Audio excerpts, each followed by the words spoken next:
All right, we want to take a few moments to tell you about one of our very good friends of the show, Aligned Health Center. Aligned Health Center is the first chiropractic biophysics clinic in Northern Ohio serving patients in Westlake. The team at Aligned Health Center helps patients with back pain, neck pain, migraines, ADHD, digestive issues, sleep disturbance, whiplash, scoliosis, and much more. The mission at Aligned Health Center is simple: to help people in Westlake and Beechwood areas achieve the best possible health and overall wellness.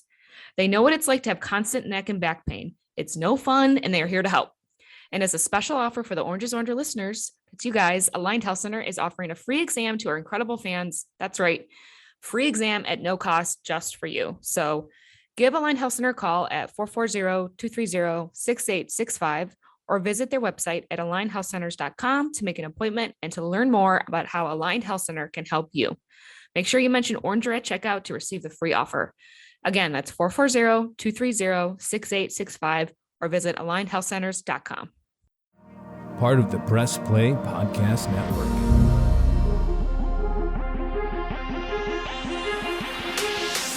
'45, 50, 45, 40. Run, William, run! He's got blockers in front. 5, touchdown! Joshua Cribbs turns disaster into a score. Kick block. They blocked the kick.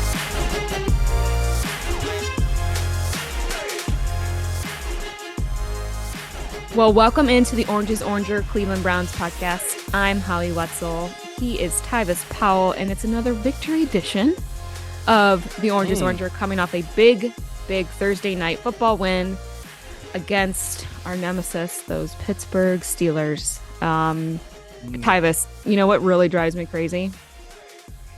I'm sure you're about to tell me. I know, the list is endless when I open with that, I know. But today with the Browns, it's actually not just the Browns. I get like PTSD when I watch the Browns on national television because they go through the list of just how terrible we are. Like, I get it. We get it. Nobody needs to know. Like, we know we've had like 20 some coaches, and the Steelers have had 3 in the past, like however many years. Everyone knows we haven't been to a Super Bowl. You know what I mean? Everyone knows Deshaun Watson is our quarterback. God forbid he's suspended. We know Big Ben has more wins. I think he's the most winningest quarterback. Or did Baker end up passing that? I don't think he did.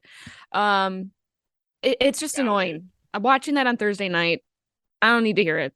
You know what I mean? Can we just move on? Well, I'm fully aware that we suck. I hate to say for many years. I hate to. Whoa! I hate to say this, but it's a good thing I'm doing the pregame show because I missed all of that.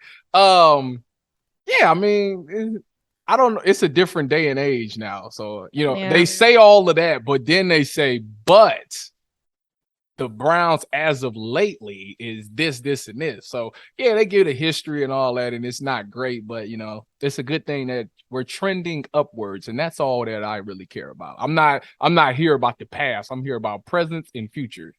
Yes, well, agreed. We avoided another collapse, though, so yay for us. 29-17 win against Pittsburgh. We gotta say that, man. Well, it was very close after Boswell's 34-yard field goal. Did you see the onside kick and that's what I'm saying. And then to the onside kick. I about jumped through the TV. That's where I was at. Actually, I was gone at that time. I about jumped through the TV. I was like, I just cannot believe that we keep blocking this onside kick like this. Like, I just don't we anticipate it? It was to the point. It was to the point that like I literally got on. I had to call my old special teams coordinator, and I like, what's going on? Like, is this right? And he started laughing at me. He was laughing at us. He was like, then he explained to me that there's 2 reasons why teams block it that way. He was saying that some teams don't believe that the kicker has a strong enough leg to make it to the sideline. And then the other reason would be if it's on the far, if they're kicking it from the far hash, usually the ball doesn't travel that far. But I'm like, for the past 2 weeks, it had made it to the side. It made it very close to the sideline. So like, I don't know why they continue to block it like that. But yeah, it was frustrating. But listen, we got out of it. That's all that matters. I like the way that the team performed. The offense seemed to be clicking on all cylinders. Jacoby, man.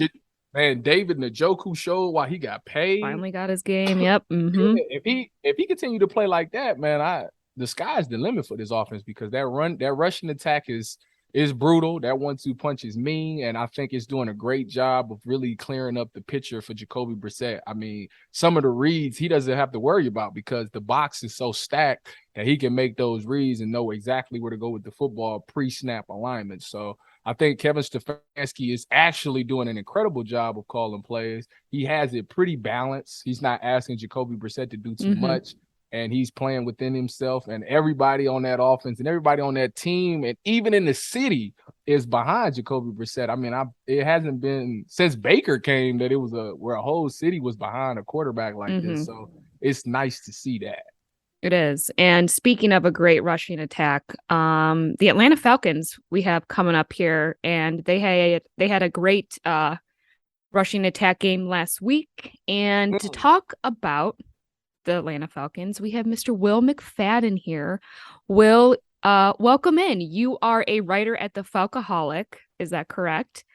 It is. And did you work for the Falcons at one point, or do you now? I worked for the organization as part of their digital media team, covering the team for the team website from 2017 through the 2020 season. Got it. Well, I was just stalking you a little bit on LinkedIn, so I was just trying to figure this whole thing out. So there you go. I would do the exact same thing.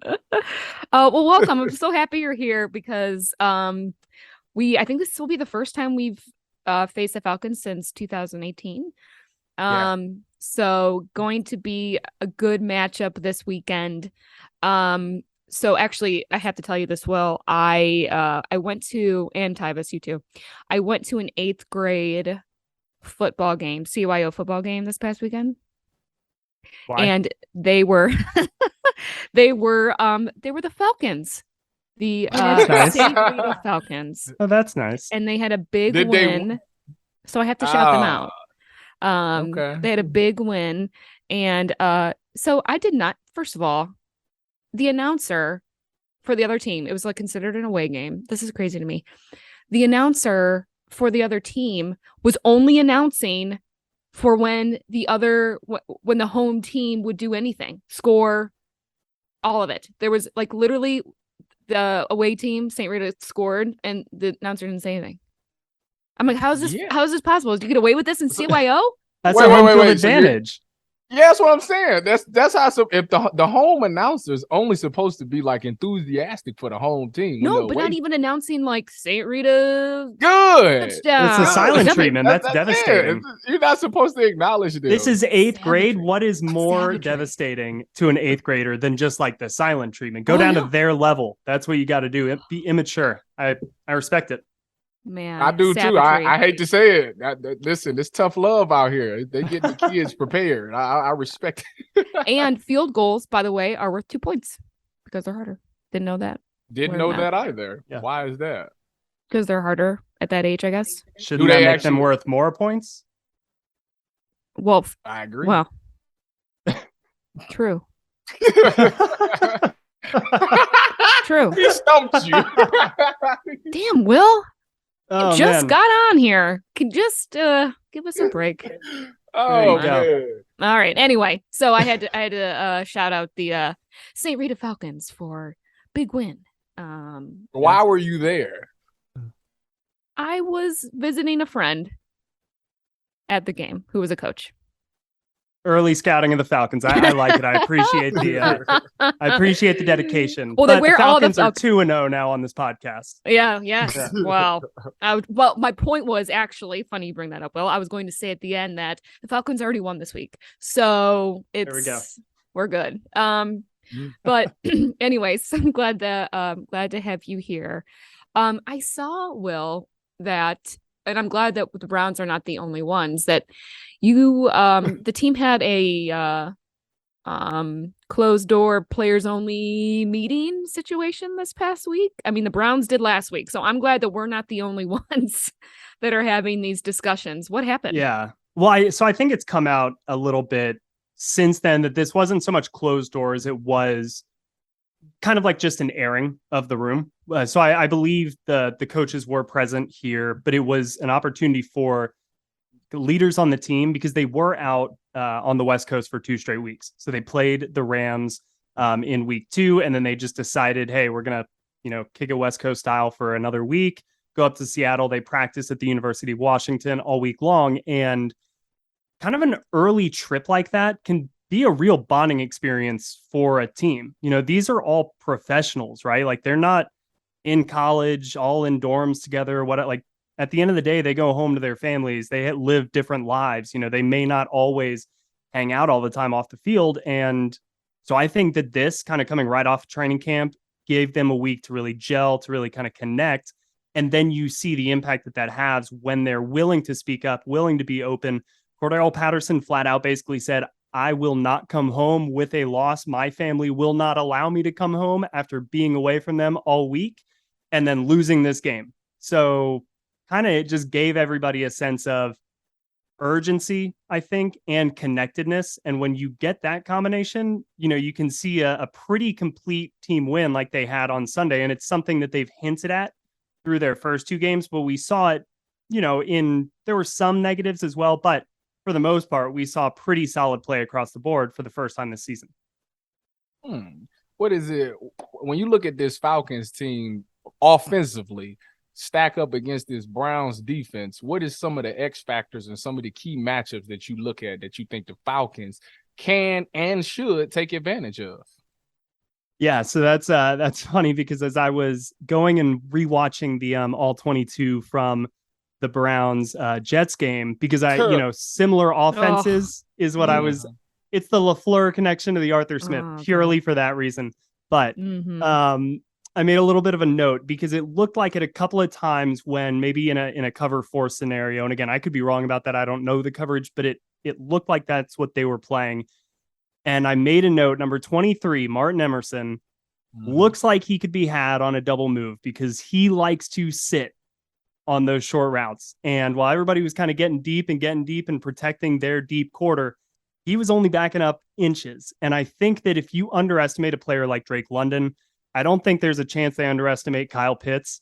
But Cordarrelle Patterson is also a very good receiver out in space, and they can line him up, or an Olamide Zaccheaus.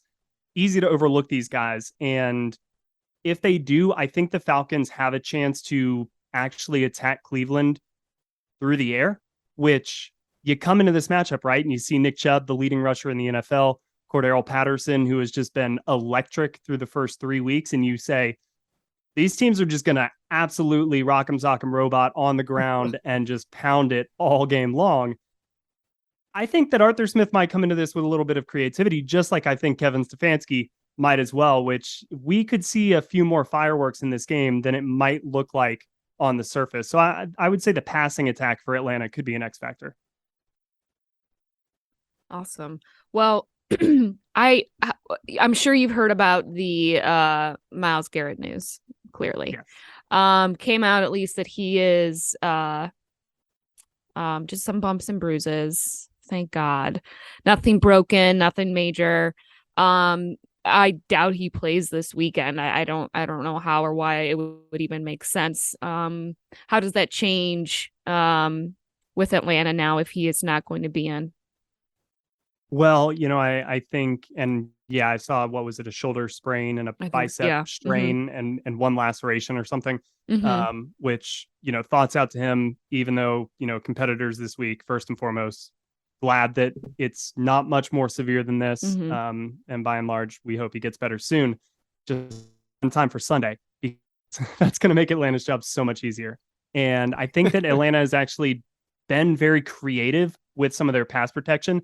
They had their backup left guard, Colby Gossett, playing against Seattle last week in place of Elijah Wilkinson, who was out for personal be back this Sunday.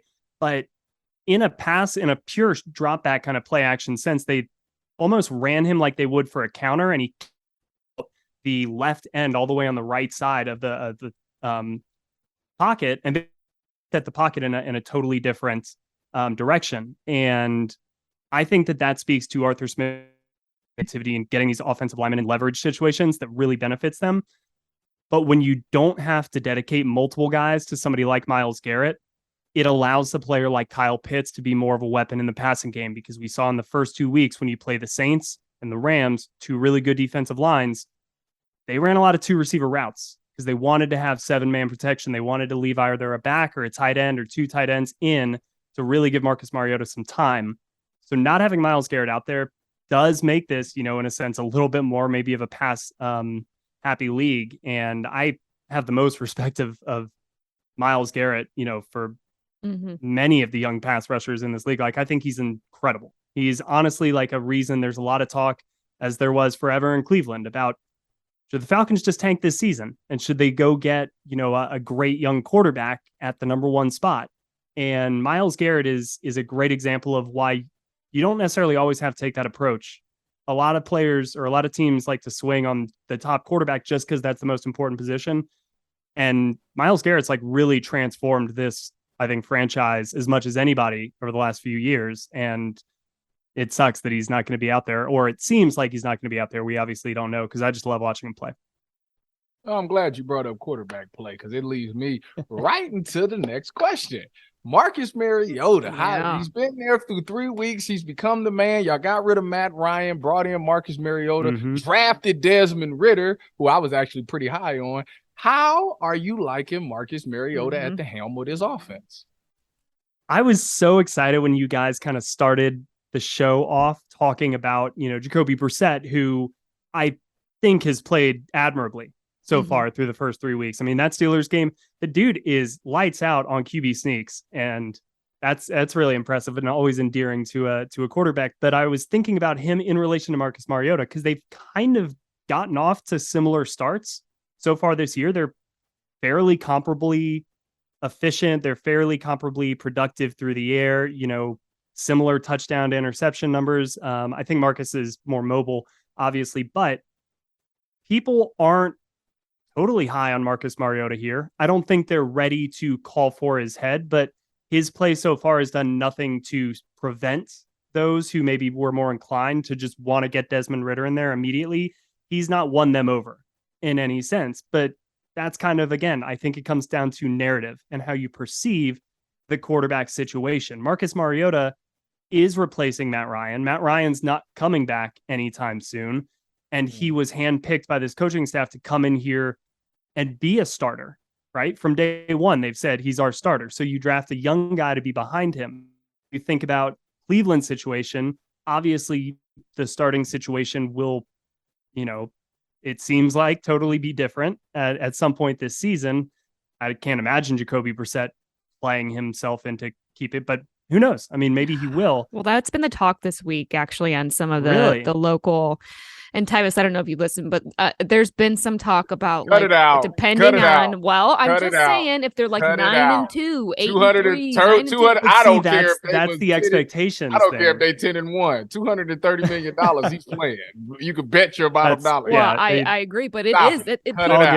But this is Cleveland, Will. Like, this is what is happening right now. That the fact that conversation after 3 games of Jacoby right now is, could he be playing? Would they keep him in when Deshaun's allowed to come back? It's just mind-boggling. Because he kind of assumed an underdog role, right? It's kind of a little bit of, well, he didn't ask for this to happen to him. And so now he's got to step up and be the guy to hold down the fort. And it helps that you're 2-1 as opposed to 1 and 2. But it's a little bit of, Marcus was brought here to be the bridge. And so I think everybody's almost looking for that excuse to be able to say, all right, well, let's turn the page now.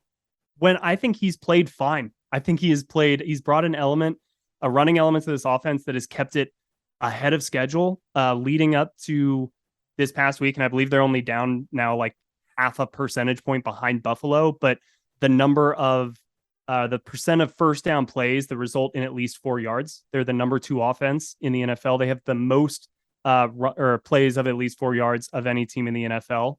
So they are very efficient and productive offensively. And I think Marcus Mariota's ability to kind of keep them in a 2nd and 5 situation with his legs has been huge, because you don't see as many 3-and-outs with this team. And he certainly is doing that with his legs. And then he's still very effective with his arm. Maybe not the most explosive plays, but I think they're getting to that a little bit. Speaking of quarterbacks too, I want to go back to Deshaun for a minute. Atlanta was in the running, they were deep. Look at Hey, him. if he wasn't with y'all, he was probably with us. Right? We can be open about it. Yeah. I mean, what is the what when he did go to the Browns, or what would have been, I should say, let me back up. What would have been the reaction down in Atlanta? Would it have been the same? It's very split up here about him.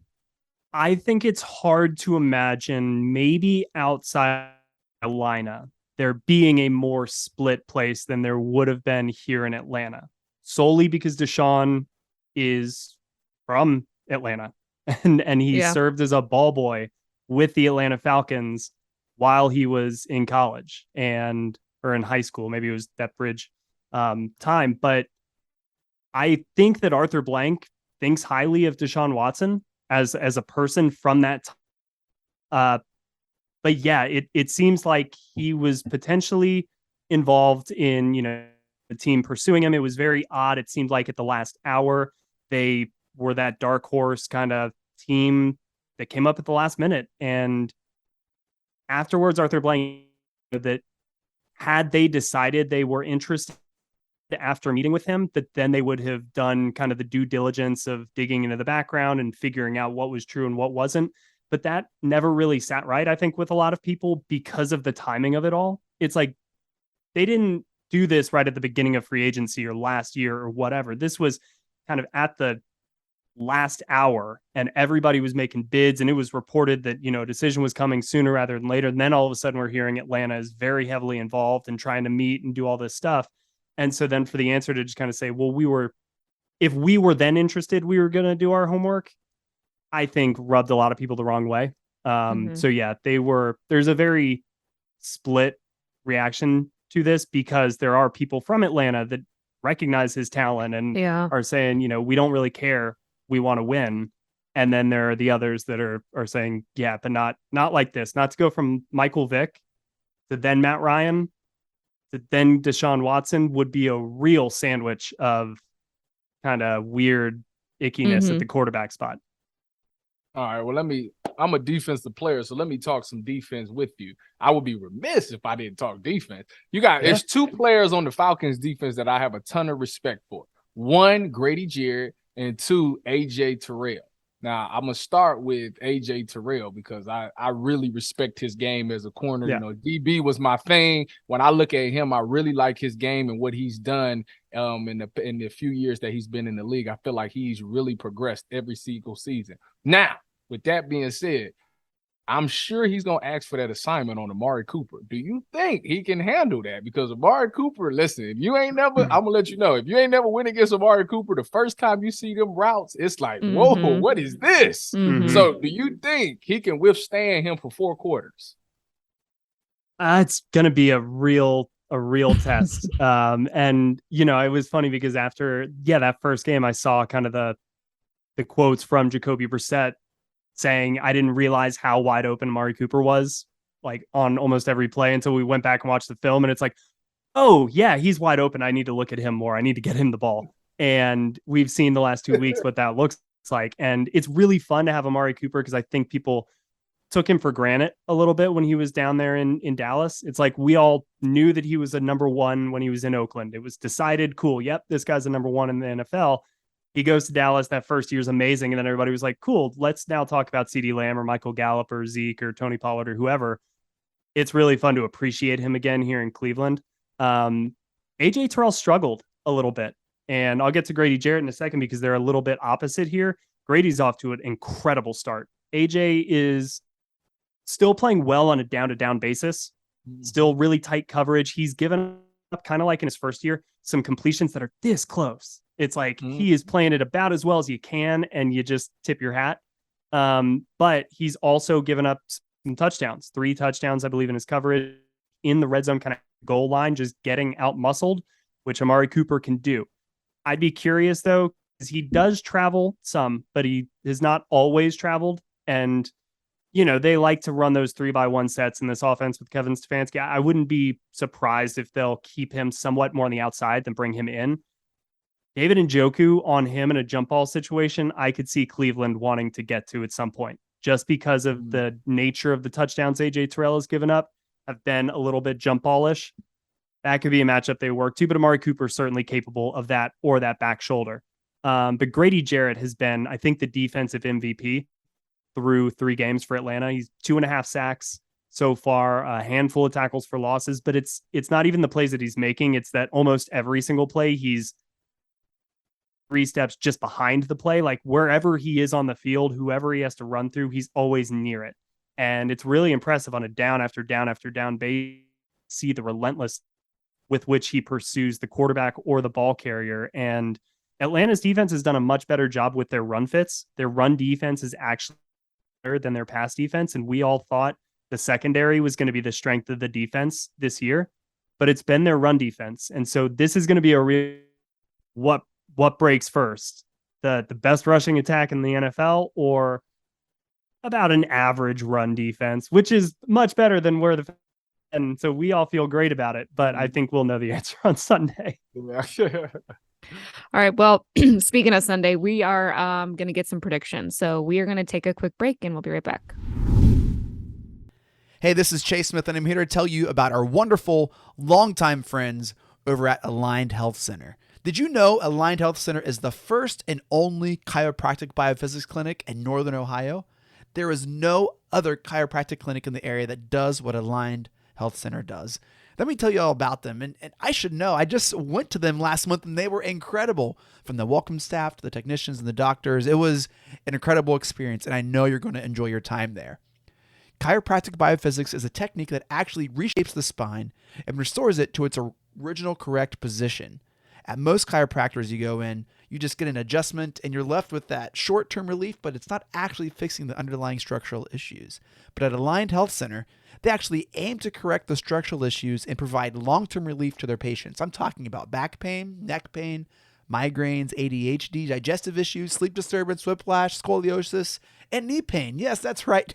They can even help correct lifelong knee pain. And it gets better. They're opening a huge, brand new state-of-the-art facility in Westlake. It's going to look so nice. I saw the floor plans. It looks incredible. You're going to love it. And in addition to chiropractic biophysics, they also offer regenerative medicine, which is a way to help rebuild cartilage in various joints and help reduce pain in places like knees, shoulders, wrist, and even your lower back. You can check them out online at alignedhealthcenters.com. That's Aligned Health Centers with an S, alignedhealthcenters.com, or call at 440-385-7357. Again, that's 440-385-7357 to schedule your exam. We will put the website and the phone number in the show notes of this episode.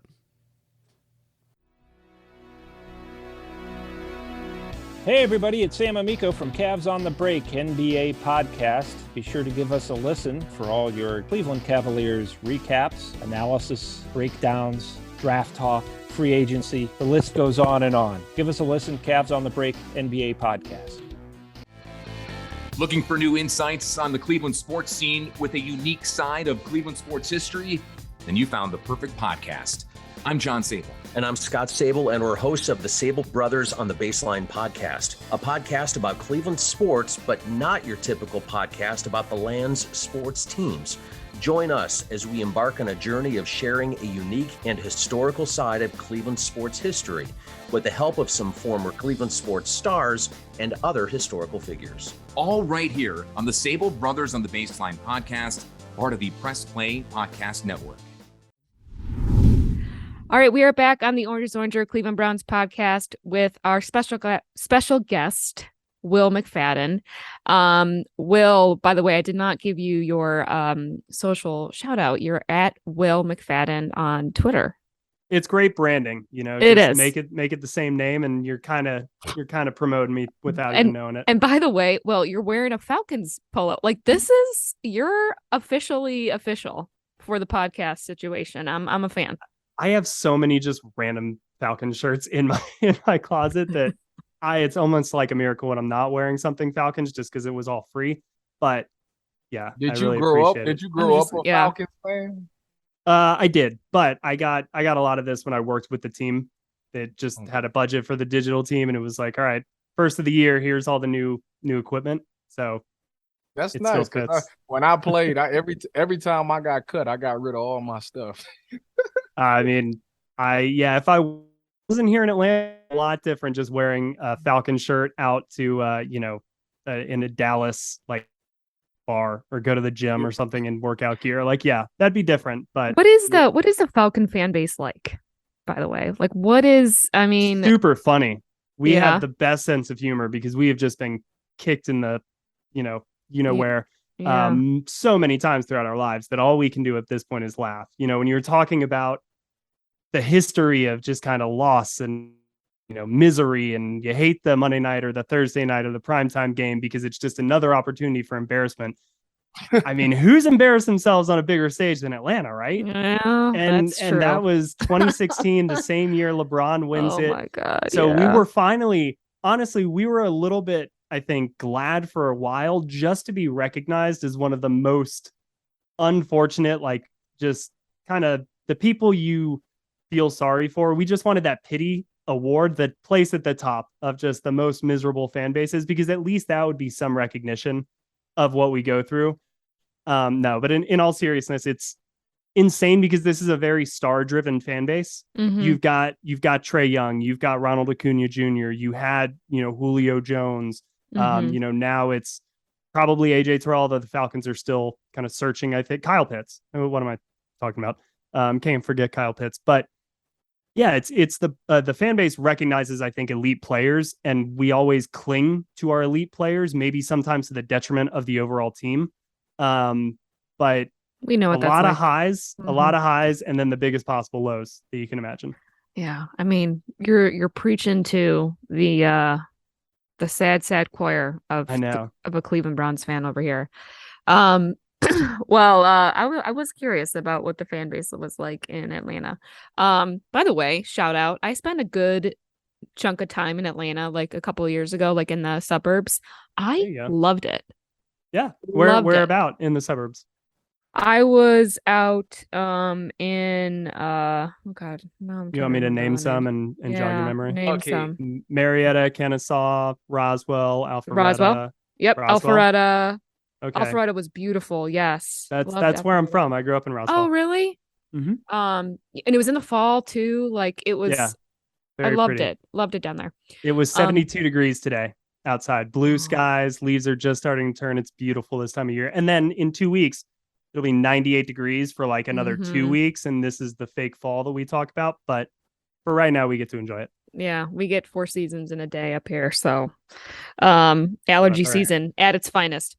Okay, so let's talk some predictions for this weekend. Will, how's everybody feeling? You think you're gonna pull this dub out, or what's the consensus? So I've actually felt, and the Falcons and the Browns, which this is so surprising to me, because if you had told me this before the season, no way would this be possible. They're the only 2 teams through 3 weeks to score at least 26 points, which is crazy. Wow. I mean, Jacoby Brissett, Marcus Mariota doesn't scream high efficiency, high scoring offense. I think that speaks to the level of consistency that these 2 teams have had, even in the face of adversity. I think that they've done a good job of, at least sometimes they play down to their opponents, right? But it's never like the floor totally bottoms out for at least long stretches. I think both teams have always have the things they can rely back on, which is the running game in kind of both of these cases, which they've done really good jobs of running the football. So I think we're going to get points, and I think it's going to be even. And I look at kind of potential X factors, and special teams was a big positive in some cases for Cleveland at times this year, has been a big negative at times. It's been a massive negative. So okay, well, I saw a couple of nice returns, and I was like, boy, Atlanta. You're nice, Will. Yeah, I know. See, that's our standard is so much lower. Was it against the Jets? No. No, I think. Wait, say that again. I didn't. What did I about? Was it against the Jets? I don't know. Again, I watched that, and then obviously I watched the Thursday night game. Had one good return. That was last game. That was last game. Yeah, was that's it? what I thought. Yeah, this feeds into my point then, because it's going to be special teams that costs Cleveland in this game, and Atlanta has been lights out with Young Lake Koo. So right. I think this is going to be a 24-23 Atlanta win. At some point, a missed extra point is going to you're you guys on that Cade York miss in a very close game. I think it's going to be back and forth at times. I think there's going to be some 3 and outs back and forth, sometimes some turnovers, and good offense for enough spurts. But yeah, I think special teams comes back to about you guys. Well, I'm gonna say you wrong. I'm gonna say you wrong. I refuse. Now, K York has missed some extra points, but I don't think that's something that he's gonna consistently do because it's in Atlanta. Atlanta's inside of a dome, so the weather's not. It does have an open air element now, but it's don't do that. Right. It's not gonna impact it. What is the weather looking like, by the way? Sorry to interrupt, Tyvis. Just curious. There's a hurricane coming through, so it will be a closed. It will be a closed dome. I mean, I would almost. Cade can handle a hurricane. I don't know what you're talking about. Is he ready for hurricane force winds? I don't think I don't think that's.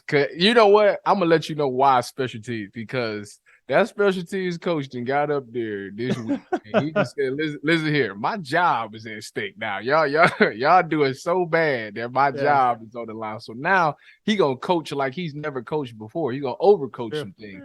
And if they have respect for him and they care about him, then they're going to respond. So I don't think the special teams would be the reason that'll cost them. And then as far as the turnovers go, I don't think that Brown turned the ball over. I mean, Jacoby has 1 turnover on the whole season. That's the one positive thing about Jacoby Brissett is that he takes care of the football. So I'm not worried about that. The only aspect that I'm worried about was the fact that if Jadeveon don't go and Miles don't go, it can turn into a shootout, and I don't know if the Browns is equipped to go for the shootout. That's my problem. That's what I'm concerned about. If it turns into a shootout, that's always been my thing. If they make Jacoby Brissett have to throw the ball 30 plus times a game, then it might not go well. Yeah, we're dropping like flies in Cleveland with the injuries. So how many linebackers did we lose last week? 2, Tyvis, in the game? Was it 2 linebackers? JOK and Anthony. I mean, I need it's just if too early. JOK got to play this week, because if they put in Cordell Patterson at that running back, is he for sure playing? I have no idea. I think he is. He has to. He's a good matchup he's a good matchup for Cordell. That'll be fun. I hope that's what I'm saying. Like that's athlete for he's got the length. Like, because CP is like 6'2". That's the thing, is he's big and probably still run a 4.2. he runs you guys are gonna enjoy this. It's like I've never actually seen something like, because Nick Chubb is always so in control. He has perfect balance. It's like his vision, everything cuts and everything happens all at once. He moves so compactly and tightly, and it's boom, here he is. Cordell Patterson takes the ball like he is catching a kickoff and immediately just looks like he's in the open field, even though he's in the middle of like 6 guys. And when he breaks through that first hole, you think that he's going to take it to the house every time, because he's just running that hard. I've never seen anybody just run immediately that hard, kind of like from the backfield, because usually they're more patient. He just kind of sees it and goes, and it's so much fun to watch.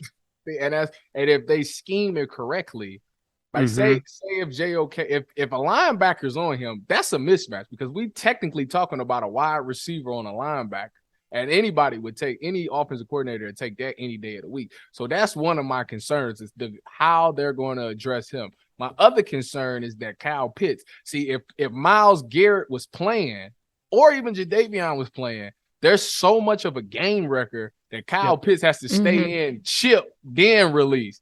If they're not playing, he's free releasing and he running routes. Like, now you got to have somebody on him. And I think, to me, the best answer for that is to have Ronnie Harrison on him, because Ronnie Harrison actually does well. I think that's kind of why they kept him around, is for these type of tight ends. He does pretty well in man-to-man on tight ends. So I would definitely like run a 4-2-5 and have him be that 5th instead of running a nickel. I had that safety body in there that can also play in the box.